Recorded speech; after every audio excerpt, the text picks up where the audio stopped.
Welcome everybody to Pinstripe Chronicles. I am Tats. I'm here with Rob and Donald. Donald, I thought you were taking it off today. Donald, rant. Go ahead. Right. I'm not going to start by ranting. I'm going to try and just give informed points. First of all, this is nothing about Rizzo. Rizzo is a good player. I already said during his stint as a Yankee last year that I like Rizzo. I think he's a good player. It's nothing about him necessarily. It's about the Yankee strategy. And a lot of this is Volpe based because the Yankees are holding back on moves in order to pave this free path for Volpe. So first of all, that puts unnecessary pressure on him. That's the first thing. They have now made it the case where he can't just be a good player. He has to be an all-star. He has to be an excellent player, and pretty damn quickly. Like there's no room for him, and that is nothing to do with him. He's not done anything to deserve this. He has not done anything to deserve this kind of pressure. But Brian Cashman has put it all on him because the Yankees are doing a half-pregnant thing right now where they're sort of like win now, but they're also holding back in order to let unproven minor league players who played A ball last year to play really, really soon. So he has to be excellent from the jump. So that's an issue. You know, you had Correa, you had Seager, you had a bunch of guys that could have been all-stars at shortstop. You could have had Volpe play second. You could have made these things happen, and you have long-term answers in the infield. But the Yankees went the opposite direction. So that's number one. So the Volpe thing, that puts unnecessary pressure on him. So that's what I have an issue with was the first thing. The second thing, as I say, it's a half-pregnant deal where you've got three guys that are prime win-now guys. So you've got Giancarlo Stanton, Aaron Judge, and Garrett Cole. Now, not to mention DJ LeMahieu, Donaldson, now Rizzo, all on the wrong side of 30. Right? In 3 years' time, which is the only timeline that you could say is fair for Volpe to be getting close to his kind of level or his potential, because we don't even know when he's going to be available. It might be next year, maybe we don't know. So say you give a 3-year timeline, Garrett Cole's not going to be an ace in 3 years' time. You'd be very lucky if he is. I don't think he will be. And Aaron Judge and Giancarlo Stanton will not be the same player in 3 years' time. There will be injuries and they will slow down in some ways. So, and then you won't have Rizzo and you won't have Donaldson and you won't have DJ LeMahieu, certainly at his level. So all this is going to be happening in 3 years' time when they're already planning ahead. So that's what I'm saying. It's half pregnant.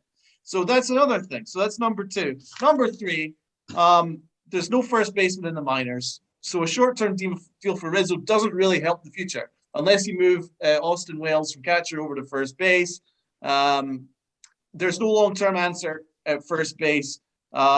So when you have an opportunity to get a Freeman or get an Olsen, you have to get it done because then you solidify that first base for years to come. And that's then that's the next thing that gets me is I just don't understand. If you look at this infield now, Rizzo, he's 32. He's in 1 year, 2-year deal at the max, right? Torres, he shot the bed and he's put the organization in a terrible hole with how bad he was at shortstop. So now you move him over to second base. He's average to below average at second base, and he's really been struggling. So you probably want to move him now because now you've got DJ LeMahieu, who's in his 30s on a $90 million deal, and he's a utility guy at the moment. You've got Falafe, who's not a long-term answer to anything. He's just a utility guy. You've got Donaldson, who's 37. You've got zero upside. And then so there's no long-term options anywhere in the infield, and that includes catcher, where you've got a backup catcher who's going to be in Higashioka, who's, penned in as a guest starter. And then after him is a minor league guy that we just traded for. And there's really nothing else coming through in the minors. Wells is not a very good defensive player. You might be moved to first base. Bro, we don't know anything about whether he's really major league ready. So there's really nothing in the catcher situation either. Right. So all these things put together, $8 million payroll at the moment. And we don't have a long-term shortstop. We don't have a long-term first baseman. We don't have a long-term third baseman. We don't have a catcher. We don't have center field. And our starting pitching situation is very dodgy. You've got an ace in Garrett Cole. You've got a number 4 starter in Montgomery, and you've got a spot starter in Nestor Cortez. And Severino hasn't pitched in 3 years as a starter. He's not going to make 30 starts. You cannot ask him to do that. That's unfair on him. And same with Tyon. Very good pitcher, but he's going to have to make 30 starts. He can. He's not pitched like that in years because he's always a perennial surgery candidate.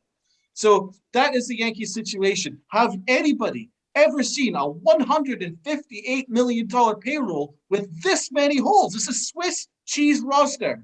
Now, the only upside that you can say is that it's marginally improved. Marginally. But we've just seen Toronto just made a deal for Matt Chapman. Matt Chapman is now going to be a Blue Jay. In his prime, excellent third baseman. He is a long-term answer to third base. Why didn't Brian Cashman make that deal? Because he's afraid of giving up prospects? You've already got Volpe penned in. You can't give up any other prospects and bring in Chapman. At least he is in his prime. He's got years on his deal. He would be a long-term answer. We've got no long-term answers anywhere. Anywhere.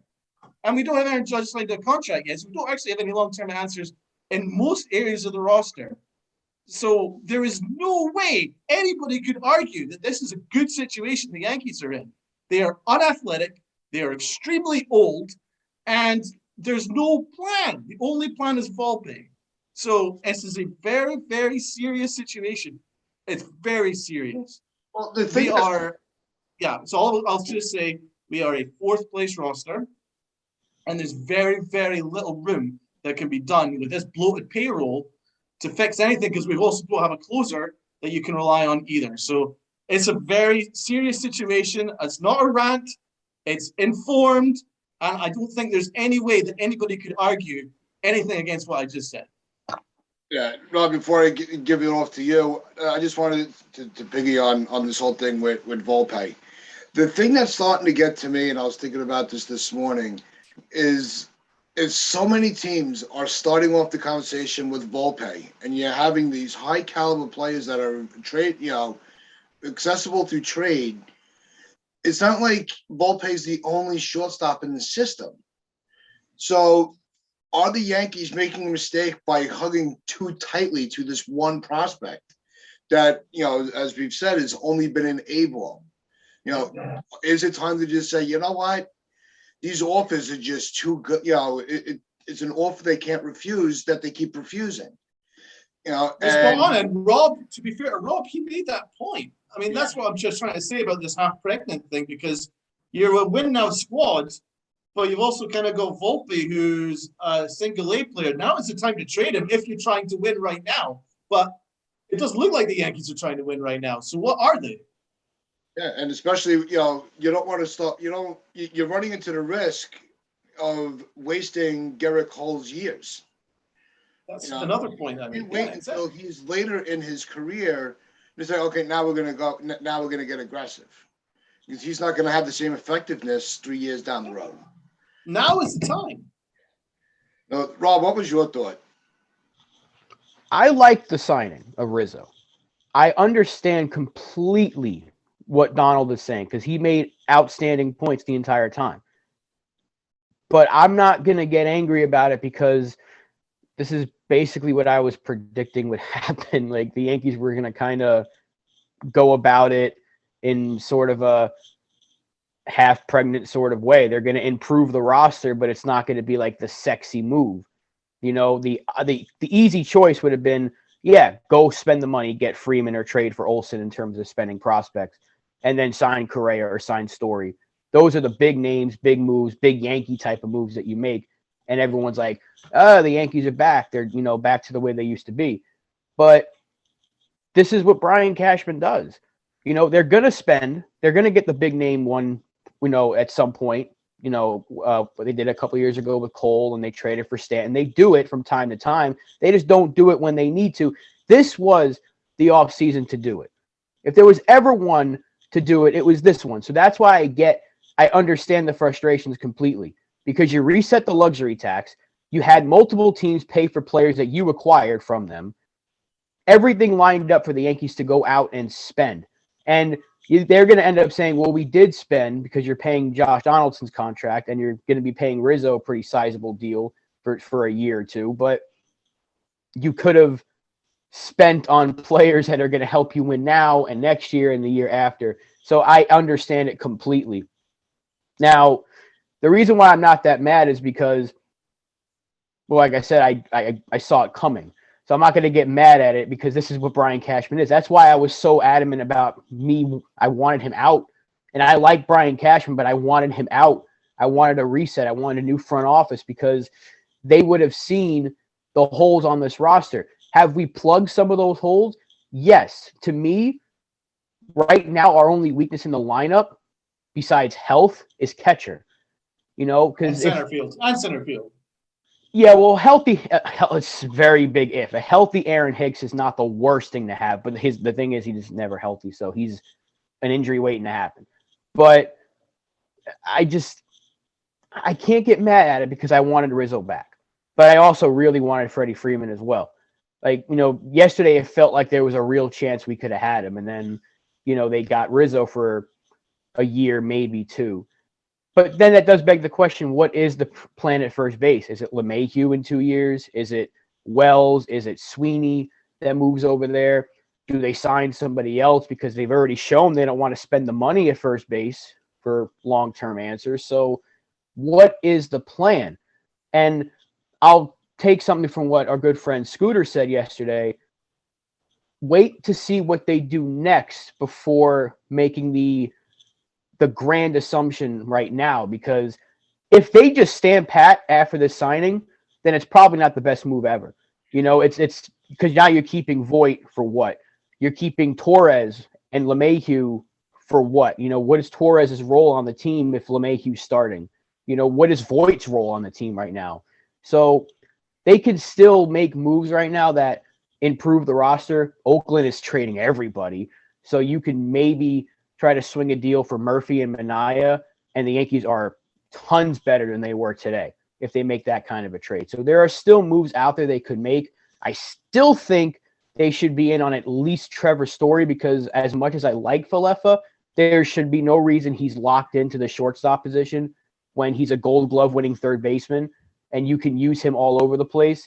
When we know the guys get in. Yeah, finish. Sorry. Go ahead.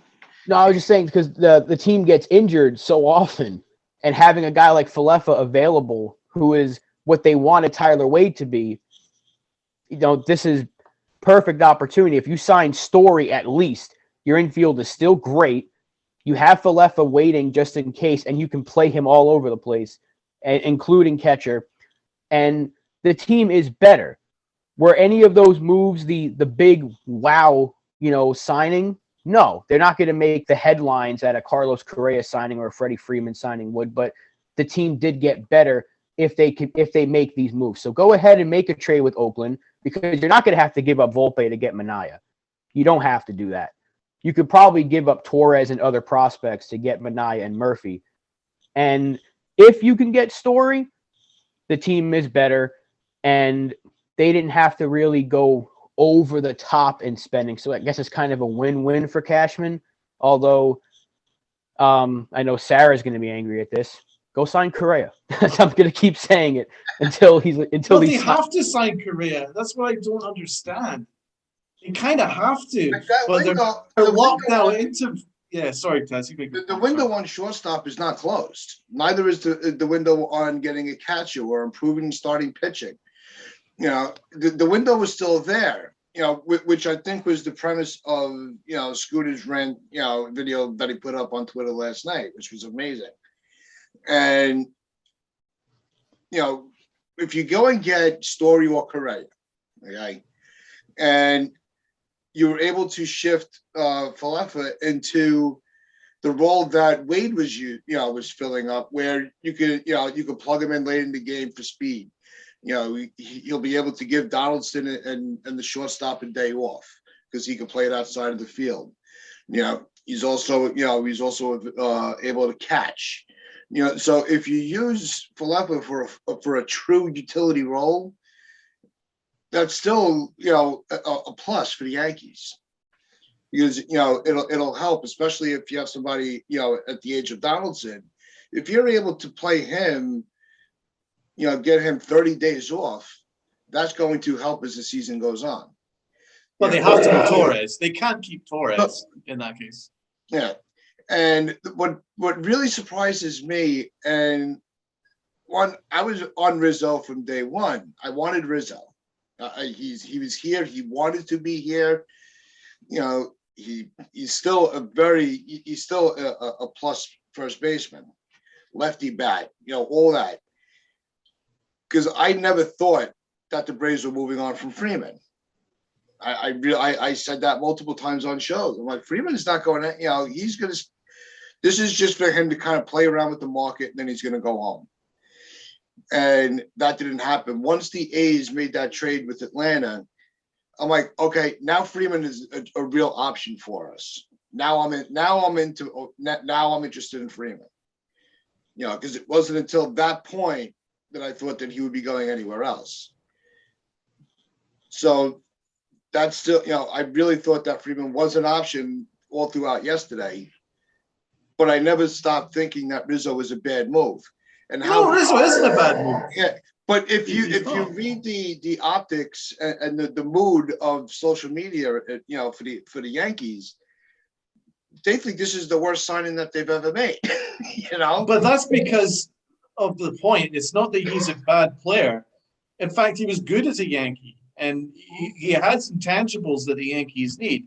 And I certainly appreciate his intangibles. It's just I was wanting Rizzo re-signed, but I was in the assumption that the Yankees would be making some major moves. So if they went and they got their shortstop in Correa or whatever, then Rizzo's a perfect first baseman to put in. But the point is, they don't have any long-term solutions anywhere in the infield right now. and they don't even have a position for DJ LeMahieu, who was he was an MVP candidate just 2 years ago, and at the moment he's on the outside looking in, and that's not good use of resources. And so I'd be shocked if the Yankees are in the shortstop market.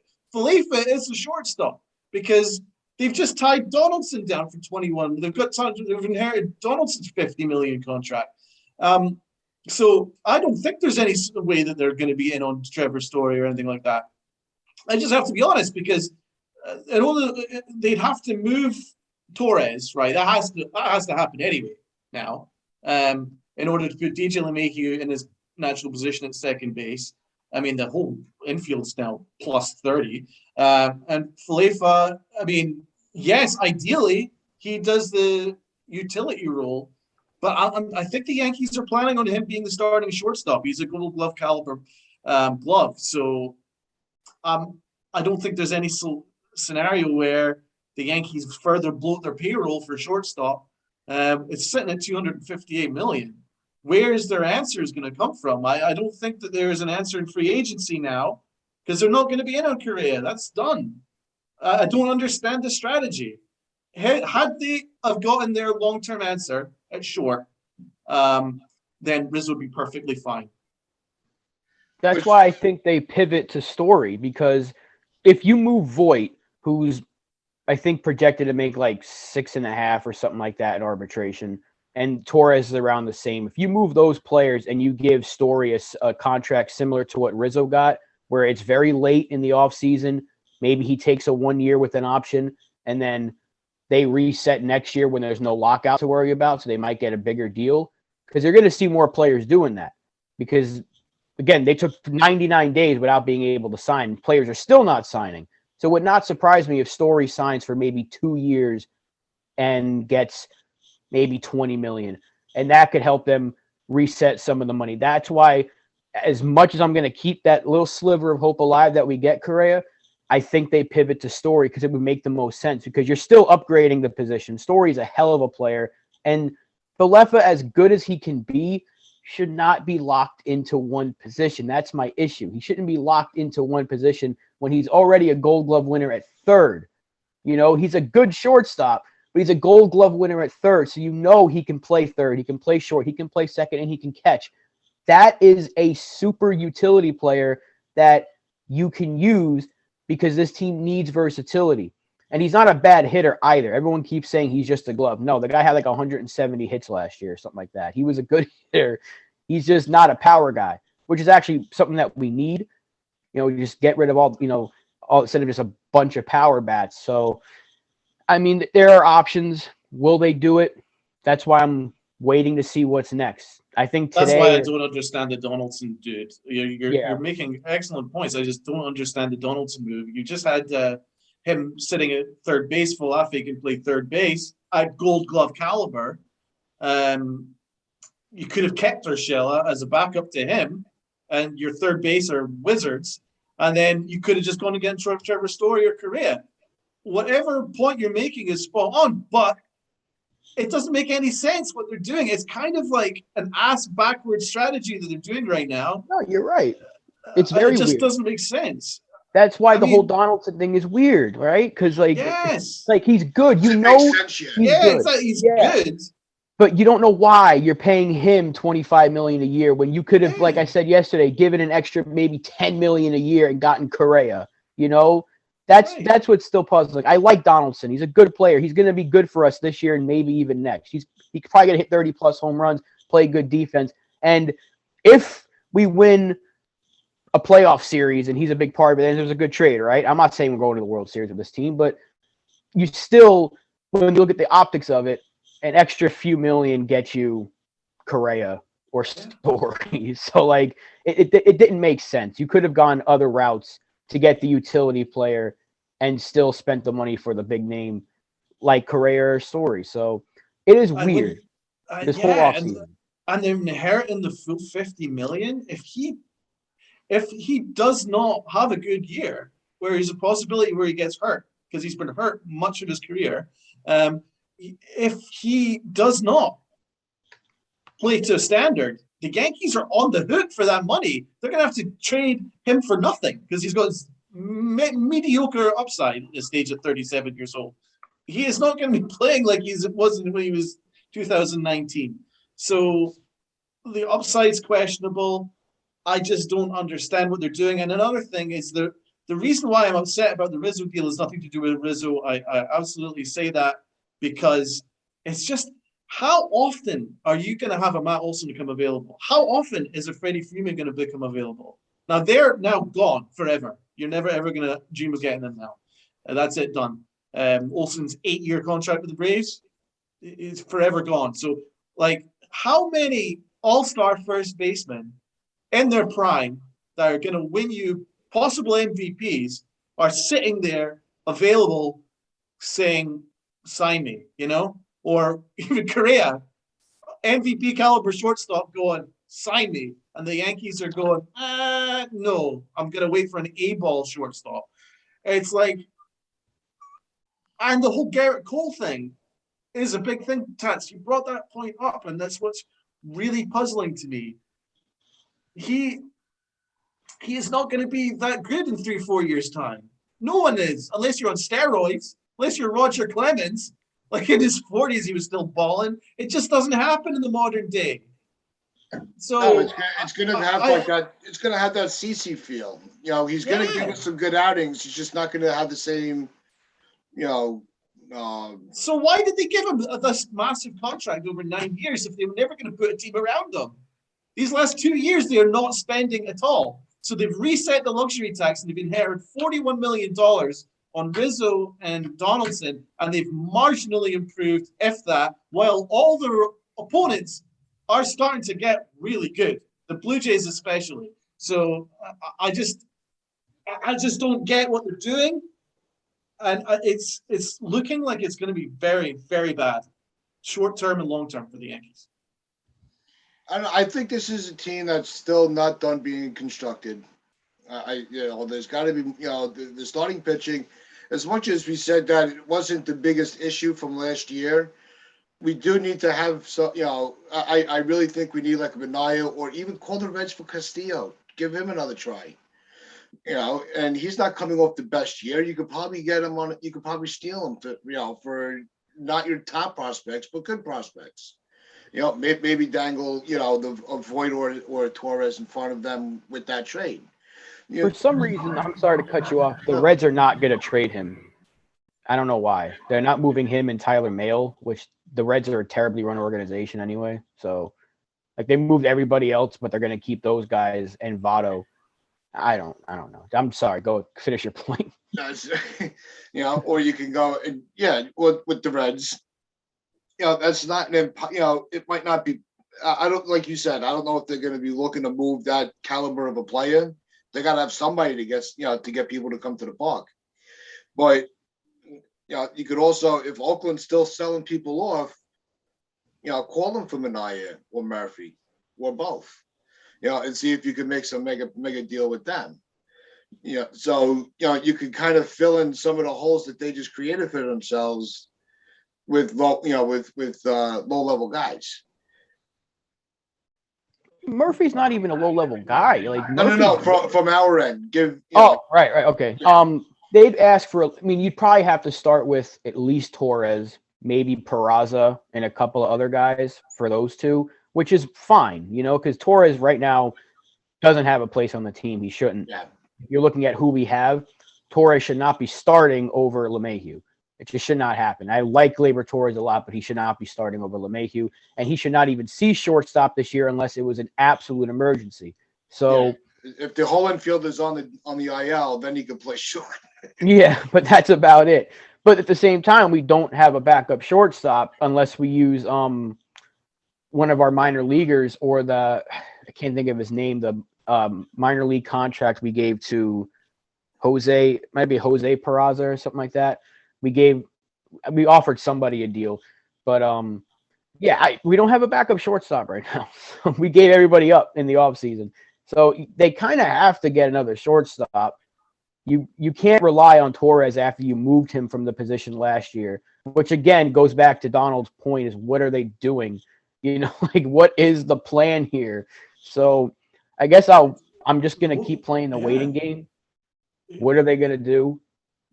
They've got no prime players in their mid-20s with upside currently on the roster in our starting lineup. I mean, Gleyber Torres is not that. He was once that, but he's not that now. He was that 2 years ago. Who else is your answer? Aaron Judge is about to be 30. So I can't. I'm looking at this roster. This roster is in its 30s, is unathletic.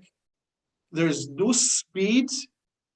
It's like, and there's no long-term solutions throughout most of this roster. If you look at the lineup, there's no long-term solutions there.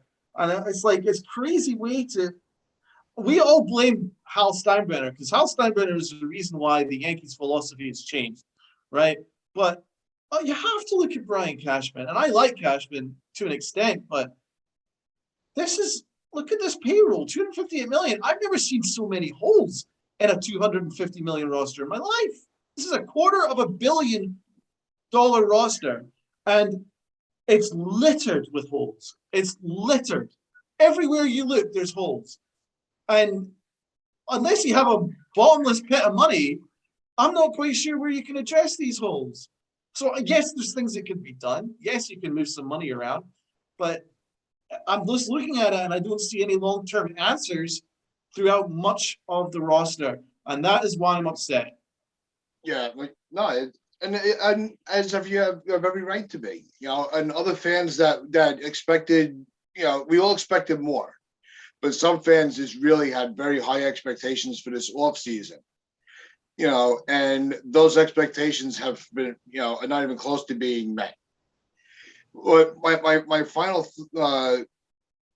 idea is the fact that is the offseason is Cashman rushing the offseason, not wanting to wait until the last second because there was such a delay with the lockout. Other teams are trying to be a little more strategic. Is Cashman just saying, let's just grab these guys while we can? No, because he had freaking a month before the lockout to do it. So he waited, and then we had a 99-day lockout, and he still waited a few days at least. So, I mean, if this is what he waited on, then yeah, it's very, very underwhelming. Even though they have improved, it's a very underwhelming offseason when you consider he had opportunities upon opportunities to make these moves pre-lockout. So that's something I'm on the record saying that they had the chances to do it, even though they don't really do it in November. They should have this year. Again, the thing with Volpe, I'll go back to him. The fact that they're just locking him into shortstop and he's not even played above A ball is so unfair. So unfair to him. Because if you remember 2 years ago, who was talking about Anthony Volpe? You're like, oh, the guy's got some upside. Then he has one stellar year, and everyone's like, there's the future. That's not fair to him, you know? And we they did the same thing to Gary. Right. And look what happened with him. He came up, he was on fire, and they messed with him. I don't trust them. When I trust Anthony Volpe to get through the minor leagues just fine. Once he gets here is where he's going to mess up because Like they say, it's a new ball game on the major league level. Yeah, well, also our organization at the major league level is run by a bunch of morons where the minor leagues are very, very well done. I'm hoping with the new hitting coach duo that we have with Lawson and Bam Bam that players will be have a much different approach to plate this year. So a guy like LeMahieu might be on the uptick again, you know, compared to what he was last year. So he could improve. We need it. We need a lot of guys who struggled last year to be better if we're going to go anywhere. But one more thing about Volpe, just move him to second base. I mean, it's not like he needs to be the shortstop. That's my point. Just move him to second. You can keep him and move him to second. You have Carlos Correa staring at you in free agency. Like, I'm still here, guys. I'm a platinum glove winner. And then Trevor Story's like, if you don't want him, I'm still here too. I'm really good. You can improve your roster. But no, we have a 20-year-old.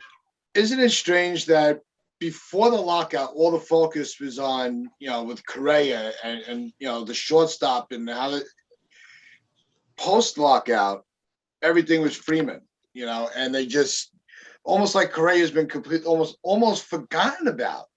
You don't even hear any of the beat reporters even whispering about who he's talking to. Don't you find that strange?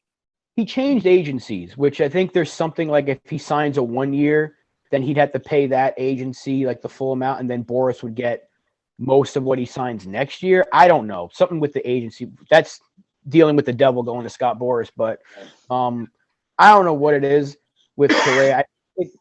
They're waiting for Freeman to sign because he was supposed to sign 3 days ago, according to Morosi, and he still hasn't signed yet. So I think once he signs, you're going to see Correa or Story go next, and then Bryant. You're still waiting on like 4 big names. And spring training games are starting like tomorrow, I think. So, yeah, we're waiting for Freeman. That's the first domino. Once he signs, you're going to start to see everybody else go. I think the big names are done after those 4, if I'm not mistaken. So let's not forget that Cashman said in his press conference, shortstop is a priority. It is a priority. And at the moment, it looks like Falafe, maybe not some a utility guy, is some sort of answer. It flies in the face of what he said. And he also said that center field needs to be addressed. Well, I mean, I don't see a center field option unless he does it by trade, unless he makes some sort of deal for like a Ketel Marte or Reynolds, which I don't think is going to happen this window. But, you know, that's the only way that this offseason could be redeemed as far as I'm concerned. And this whole infield situation is bizarre. It really is. As you say, it's really unfair on Volpe. Now, I'm all in on Oswaldo Cabrera. I'm all in on Perez, and I'm all in on Volpe. I love those 3 top 3 prospects. They all look really good, okay? But then why have you got all these win now strategy when it looks like the plan is actually just to give it all to these young kids? But these kids need time. It's unfair to ask them to do this. And also, you don't know anything about Volpe or Peraza when they get to the majors. And that's what Rob said. Tats said it too. You don't know. Even if they're batting 1,000 coming out of AAA, they still don't know because we've had Gary Sanchez, and he was, as much as I'm happy he's gone to an extent, he was a Hall of Fame caliber for the first 2 years that he was a Yankee. He was balling out. And no one ever could have predicted that he would have absolutely capsized to the point where we've had to get rid of him to inherit a $50 million 37-year-old just to eat money to get rid of him. He had no value anymore. And Torres has no value right now. And he balled out when he first got called up. And he hit 31 home runs. And he was, to the point where Cashman said, if I traded Torres, that I'd never be able to walk the streets of New York. But now people are desperate for him to be traded for anything. And so that's my point. It's safe outside now. But that's my point. It's just like, you don't know. Even in 2 years, if Volpe comes out as an all-star, balls out, bats 300, looks fantastic, in 3 years' time, you don't know. But the one thing you do know is Correa. For the next 3 years, is going to give you all-star caliber shortstop. That is what you do know for a certainty. Olsen is going to give you 8 years of sensational first base. That you know for a certainty. So why are they saying no to certainties, but all in on a question mark from single A ball? That doesn't make sense. It's a half-pregnant rebuild, and nothing about this strategy makes sense. Yeah, and one more thing I want to say. They don't even want to use Joey Gallo in center field this year. Like, they could easily use that DH spot if they want to. Let's just say they sign Correa, right? Let's use that for the point of argument. The DH spot now becomes perfect for rotational pieces. So now you can use Falefa everywhere. Torres and Voit are probably gone after that. Stanton can play left. Gallo can play center. Judge can play right. But they don't want to use Gallo in center, but they're fine using Judge in center. Why are you putting – I know Judge can play center if need be, but why are you moving a 6'7", like 270-pounder in the center field more often than you're putting Gallo, who's probably more of a speed guy than Judge is? Gallo can play center, and that allows you to keep Aaron Hicks from having to play every day, which keeps him off the IL.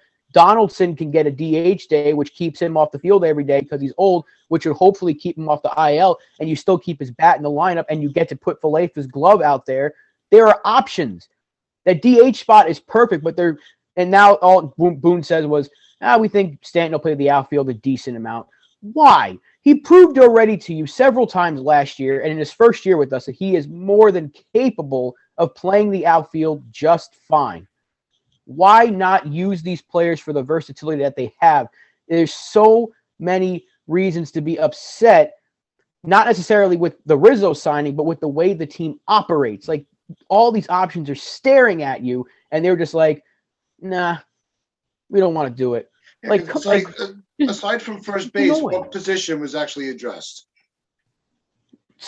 Shortstop to a degree, but you got a Gold Glove third baseman to play shortstop, which is what they were going to do with Chapman. So Texas didn't want to keep Falefa. The Rangers signed 2 of the top free agents to not have Falefa, and I like Falefa a lot, but there's no reason why he should be locked in to shortstop. That's my point. He's got a role on this team. It should not be the starter when you know how good his glove is at various different positions. And again, with the injuries this team has suffered over the years, he's playing 120-plus games anyway. So just spend the money. He's a marginal upgrade to Urshela. For what Urshela gave us, I mean, it's kind of a wash, really. Because Urshela's a gold third baseman that can play decent short, and that's basically what Falefa gives us. So it's kind of like a wash. So it's very all. Is it worth that trade? Was it all worth that trade? Just get rid of Gary Sanchez? And I'm not even a Gary Sanchez fan. And I'm just looking at inheriting $50 million contract and a utility guy which adds more questions than gives us answers. I just don't I hark back to that trade because it just didn't make sense. Well, that's why Minaya and Murphy, those are the players that will actually save this offseason. And again, they could do that and still sign Correa or Story. And guess what? Because they're the New York. Yeah. Ooh, I almost did it again. Oh, they're the New York freaking Yankees. They could do it. Just do it. Just use the Nike slogan. Just do it. You're the New York goddamn Yankees. That's my biggest curse I can use on the night. Act like it. Act like the New York Yankees. Act like it. Yeah, just do it. $5.25 billion franchise. They are number 1 in baseball. The next team in baseball with any kind of value is the Dodgers, and they're on $3 billion. So the Yankees have $2+ billion on the Dodgers, and the Yankees' entire roster is absolutely a massive question mark. They're banking on retreads and old guys to have career years just to make a wild card spot. That is your goal. Bizarre. It really is. There's no hope of winning division. None. It's almost like the Yankees now are, in a way, they do have the high payroll, but it's almost like they operate as the small market. Which is annoying. That's the most annoying thing is they have the financial muscle and the prospect flexibility to do all these different things. Like, let's just say right now, everything they've done, and if you add Story and you trade for Minaya and Murphy, is that not a good offseason? That's a great offseason. I think it's a very good offseason. Maybe not the best, but it's a very good offseason. Yeah. You've improved on several positions, and you can go into this season feeling they're going to compete at least for the AL East. And with that extra playoff spot, they're going to make the playoffs anyway. But they're a better team if they made those moves. And guess what? You can afford it.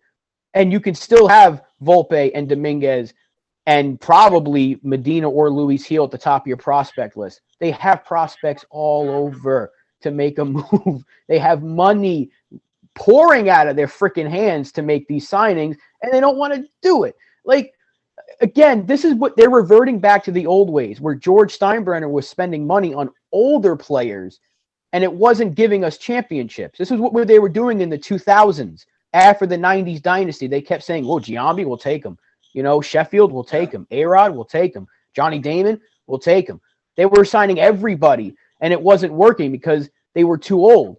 So 2017 happens and the baby bombers, and then all of a sudden they're like, oh, let's go to let's use our prospects more and spend less. But now they're going back to spending, but on older players. So it's like, what is the flipping plan here? What are you doing? And I don't get it. They put the pressure on these kids, the baby bombers that came up in 16, 17. They wanted so bad for that to be the next, dynasty run where they were just going to dominate like the like the core 4, the core 5. And they expect they put all their eggs in that basket and we're left with, just a rotten team, so there's no other way to, they keep trying to save themselves, but they're not making any progress. They keep, like Donald said with Donald, it's more of a sidestep than an improvement. Yeah, it's weird. The whole thing is like you can see the improvements. It's there. It's not the greatest improvement, but it's just like you could have gone other directions if you wanted to. You could have just kept Urshela, right, and gotten Villar, and there's your utility player, and you keep a cheaper option at third base. You're not paying $25 million to a 36-year-old. The options were out there. You're just like, what are they doing? You have a chance to win, and the Blue Jays are probably the best team in the East right now. And then the Rays are still there. The Red Sox are always going to compete. So I don't think we're a fourth place team, but we could very well be because of how good this division is, aside from Baltimore. So here's another weird thing. Remember when they made a $25 million bid for Verlander? I mean, what is their answer then? Because Verlander obviously turned them down. They just went, well, he's our only starting pitcher that we thought is worth any kind of money, so we're not going to make any other pivot because we've sat out on the starting pitching free agency and we've sat out on the pitching trade market for pitching. Now, we are sort of in the market for Mania, but we're not leading the Mania chase according to the recent updates. So, the last time I heard the Mania trade talks, the Yankees weren't even mentioned. So what is the plan with starting pitching? Were they just literally like Verlander is the only one that we think is worth any kind of money, which is impossible to sell to me. So I just don't really, nothing about their strategy makes any sense. I don't know what they're planning on doing. It's like, I guess something has to happen. They have to. Why are they plugging all these prospects? What are they going to do with all these prospects? Like that's what makes this all so puzzling. You have 77 shortstops. Where are you going to put them all? Like just you can move one of them. Like even if they're banking on one of the big three, I guess, to really pan out, which is Peraza, Volpe, and I'm guessing Arias joins that group. But you can move Volpe to second. Peraza could probably stay at short, and maybe Arias can play third. And if that's what they want to do, but that's not another like 3-4 years down the line for two of those guys. Arias won't be ready for another at least 3-4 years anyway to play minor league ball. So I don't know what they're doing. Why are you hugging the prospects? I get it. Arias you're keeping because you just signed him. I've said you keep Dominguez, but everybody else should really be on the table. Like it's puzzling. It's puzzling because they have the ability. If they wanted to move on from Gary Sanchez, why didn't they do it earlier so that they could have been in the market for the good starters that were being traded or signed off in free agency pre-lockout? It's like the plan. What is the plan here? So that was another one. That doesn't make any sense either. Their whole catcher situation. That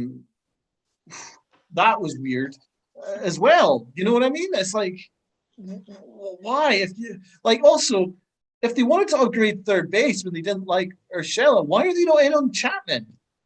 Like, because they want to give up any prospects at all? Chapman's an upgrade to Donaldson because he's younger and he's got upside. He's a platinum gold glove third baseman with power and pop. That suits the Yankee. That should suit the Yankee timeline more because it takes the pressure off Volpe that you've got somebody in the left side of the infield that will be there for the long term, the long haul. That you could just go, we are sorted at third base, and he's going to help the young shortstop on the left side. But they sat out on that just for Donaldson's $50 million contract. He's 37 years old. Head scratcher. Everything's head scratcher. Really, as much as I like Rizzo. I like Rizzo a lot. I'm glad he's back. But everything they've done so far is like, I know I kind of see what you're doing here, but what exactly are you doing? So I'm just let's see how it plays out. Because if they keep it the way it is, then you're like, okay, why? Why is Brian Cashman still here? But if they make other moves, then we'll see how it goes. And by the way, on all our free agent list on our podcast, we had Seiya Suzuki in our top 3 free agent list. He's now gone to Cubs. Big deal too. 72 million? Yeah, but over 5 years. It's not bad at all. It's a really good deal. Again, come on, if we signed Suzuki, I'd been delighted. Just but that, it costs money. Cashman don't want to, they don't want to spend. Well, unless you're 37. Yeah. At the end, they'll get Olsen at the end of this contract. Yeah. You guys, we ended up getting him after all. In 8 years' time. Well, there just better be some moves today, as we keep saying. There's got to be something. There better be something else, because nothing makes it. It just doesn't make. This all needs to make sense by opening day. Something. That's all I keep saying. Yeah. Otherwise, this is just a disaster. Oh, yeah. And this just shows that they're almost punting the year, waiting on prospects to develop. Lock the season out again. Bring the lockout back. Yeah, I can't believe I was so excited for the lockout to end. I cannot believe it. I'm so glad that baseball is back. I still think this is going to be a competitive team, but this doesn't scream World Series caliber team right now. They're always going to be competitive, no matter what. They were competitive. Exactly. We're going to have some points in the season where we are like locked in. All right, this is this team is doing so much better than we thought, and then there are going to be times like this is what we get. We know what's going to have the ebbs and flows of the season no matter what. Yeah, they might start slow like last year and then go on like a 19, but they'll go on like a 7-game winning streak and get back to the standings. Then they'll be pretty steady from there, but then they'll lose another 12 because they don't want to play a guy who's hot like Giancarlo Stanton. Well, here's what needs to happen from last year. They have to stop hitting into 15 double plays a game. They got to figure out how to beat the Orioles, and sub 500 teams. Don't get swept by Texas. I mean, if you want a positive remember that note, debacle. I don't think the double play thing will be an issue now because we've actually added some contact guys. Volpe, Donaldson, Rizzo are all high contact players. Yes, you're going to cut back. Less strikeouts. You're going to cut down on the infield errors. That's being cleaned up. Yeah. So defense is better. When you start breaking all of that down, now your problems don't look so magnified. It's incremental improvement. It's just we're not young or athletic, and that's still a major issue. Well, yeah, but they could be, and they just don't want to do it. I think that you're right. There's some incremental improvement. There's incremental improvements. At the most, that's what it is. It seems like he's not. Rather than going and get all the superstars and the hot names, he's focusing on fixing the fundamental problems of their play. No, they kept the same manager, which is a fundamental problem with our play as well. But also, the reason why I'm really concerned about the upside of this team is we had really good years from Garrett Cole, Giancarlo Stanton, and Aaron Judge, and we were still a borderline fourth place team.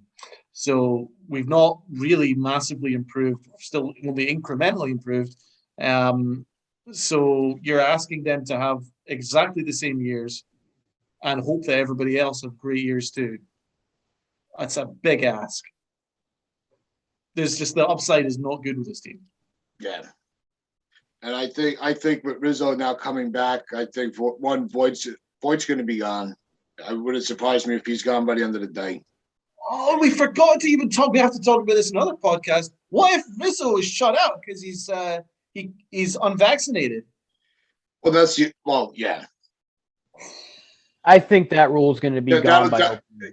When I first heard it, when the first thing was spoken about the mandate and how they won't be able to play at Yankee Stadium, like there is no way. Bad enough they put Kyrie in the nest through the torture and what they think of the season that they could have had the Nets if Kyrie was able to play at Barclays. Yeah. So I think you're going to see that, Mayor Adams is just going to enough's enough. Get rid of the mandate.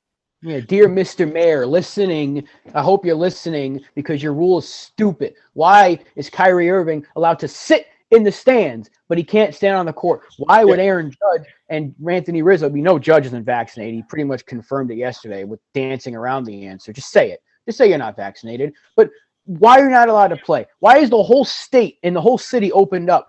God forbid you're on a field, though. Like, I understand what COVID has done. I'm pro-vaccine myself. I don't want to get too political because I feel like it saved my ass from getting really, really sick when I had COVID. Same here. But I understand people, if they want to use like a science to back up why they don't want to get it. It's everyone's decision. I get it, blah, blah, blah. If they don't want to bring politics into it, that's fine because I hate politics. But what are you doing exactly by saying you can sit in the arena unmasked, unvaccinated, but if you're playing, that's a bigger issue. That's my If you're issue. not vaccinated and you're from another on the other team, you're welcome and you can go and play. It's so stupid. It's very dumb. Everything else got lifted, but that's still staying, this whole private sector nonsense, and he's just get vaccinated. That'll solve the issue. Go yourself, Mayor. The percentage in New York is high enough where the people that are vaccinated, you could lift that mandate, no problem. Yeah, Kyrie dropped 60 last night. Can you imagine if he's not playing in the postseason? You're possibly risking the city of getting a championship. If I'm just saying, you want to bring New York back, right? What helps? Sports helps. If the Nets win a championship, guess what that's going to bring to the city? Money. Wow, what a concept. Well, when we talked about, one of the first things we talked about this offseason is which team in New York is going to deliver the next championship. And you were almost, unanimous that, the Nets were the closest to bringing a title back to New York. So the mandate kind of ruined that dream, for the Net fans, So Rob, you're spot on about the mandate. It just doesn't make any sense. And I'm pro-vaccine. Vaccine saved my ass. Very much saved my ass. Thank God for it. But it doesn't make any sense if you can be wandering around an arena unmasked. Yet you can't just play. It just doesn't make any sense. Absolutely no sense to me. So it's dumb. So yeah, this Rizzo situation. To back to him, I believe. Did he have cancer at one point? That's why he can't have the vaccine. That's what I read. So there could be people with health issues that aren't able to take the vaccine rather than political issues. And if that is the case, then I don't have any issue with Rizzo not having it, but then he shouldn't be shut out. So I really hope that something is amended with that. It's just crazy. Briefly, Kyle Schwarber signed with the Phillies. So yeah, it's another really good player off the board. So it's starting to get a lot of movement now. Well, what a 24 hours. that pretty much sums it up. So just remember, like, share, comment, and subscribe. Check us out on sportnarian.com/player and on Northeast Streaming Sports on Roku. Wear your pinstripes with pride and play hard and go get Correa.